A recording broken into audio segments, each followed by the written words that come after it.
आप सभी प्रिय मित्रों का आपके अपने चैनल एम्स गिल इंफोटेनमेंट में स्वागत है। आज हम आपको श्री गुरु गोविंद सिंह द्वारा भेजे गए जफरनामा पे बादशाह औरंगजेब की प्रतिक्रिया के बारे में बताएंगे। दीना से गुरु गोविंद सिंह द्वारा भेजा गया जफरनामा बादशाह औरंगजेब के दिल को छू गया। सम्राट को आपने जघन्य कृत्य पे पछतावा हुआ और जवाब में औरंगजेब ने गुरुजी से व्यक्तिगत मुलाकात की इच्छा जताई। गुरुजी अक्टूबर 1706 में औरंगजेब से मिलने के लिए दक्कन के लिए रवाना हुए। वे अहमदनगर जाते हुए जहां बादशाह डेरा डाले हुए थे उस रास्ते से गुजरे जो अब राजस्थान है।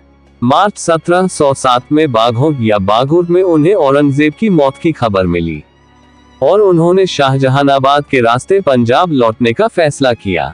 बादशाह की मौत के बाद उनके बेटों के बीच उत्तराधिकार का युद्ध छिड़ गया। तीसरे बेटे मोहम्मद आजम या अजीम ने खुद को बादशाह घोषित कर दिया।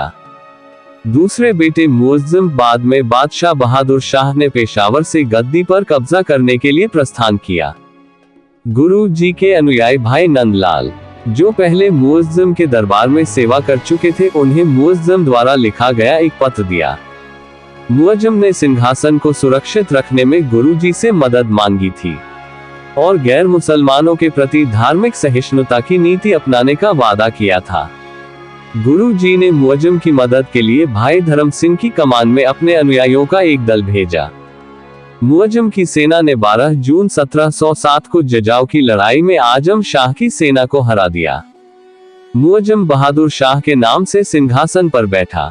उसने गुरु गोविंद सिंह जी को एक बैठक के लिए आमंत्रित किया जो 23 जुलाई 1707 को आगरा में हुई। गुरु का सम्मान के साथ स्वागत किया गया और उन्हें हिंद का पीर भारत का संत की उपाधि दी गई। गुरु जी नवंबर 1707 तक आगरा में सम्राट के साथ रहे। उन्होंने धौलपुर को अपनी मिशनरी गतिविधियों का केंद्र बनाया और दक्कन जाने से पहले कई दिनों तक आसपास के इलाकों का दौरा किया। नवंबर 1707 में सम्राट को विद्रोही कछवाहों के खिलाफ राजपूताना में मार्च करना पड़ा। उसने गुरुजी से अपने साथ चलने का अनुरोध किया। राजपूताना प्रांत से सम्राट अपने भाई काम बख्श के विद्रोह को दबाने के लिए दक्कन की ओर बढ़े और गुरुजी उनके साथ थे। गुरु गोविंद सिंह जी सरहिंद के वजीर खान के प्रति बहादुर शाह के दोस्ताना रवैये से खुश नहीं थे। उन्होंने हिंगोली में सम्राट से अलग होकर जुलाई 1708 में नांदेड़ पहुंचे। नांदेड़ में गुरुजी ने गोदावरी नदी के तट पर डेरा डाला। शाही सेना के पूर्व सेनापति सैयद खान ने अपने पद से इस्तीफा दे दिया और गुरु जी से मिलने के लिए कांगड़ा से नांदेड़ आ गए। एक यात्रा के दौरान गुरु जी की मुलाकात माधोदास नामक एक बैरागी साधु से हुई जिसे उन्होंने गुरबख्श सिंह के रूप में खालसा में दीक्षित किया।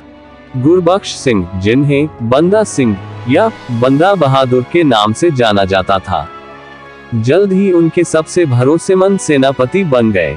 नांदेड़ में रहते हुए गुरु जी को सैयद खान की बहन नसीरन जो सधौरा के पीर बुद्धू शाह की पत्नी थी का एक पत्र मिला।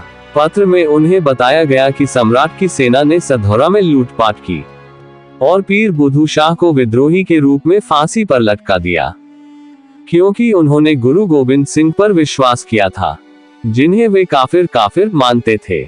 गुरु ने मान लिया कि सम्राट वजीर खान के दुष्प्रचार का शिकार हो गए हैं और अपने सभी समर्थकों को मारने की साजिश रच रहे हैं। उन्होंने सम्राट को एक पत्र भेजा जिसमें पीर बुद्धू शाह की मौत के लिए स्पष्टीकरण मांगा गया। सम्राट की ओर से कोई जवाब नहीं आया।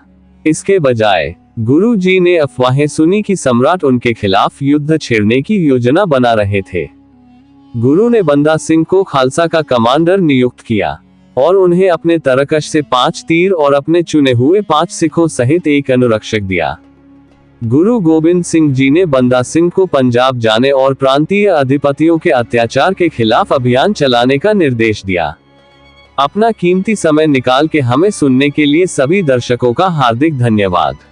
और भी सिख इतिहास कहानियां और घटनाएं जानने के लिए बने रहे हमारे साथ। वाहेगुरु जी दा खालसा, श्री वाहेगुरु जी दी फतेह।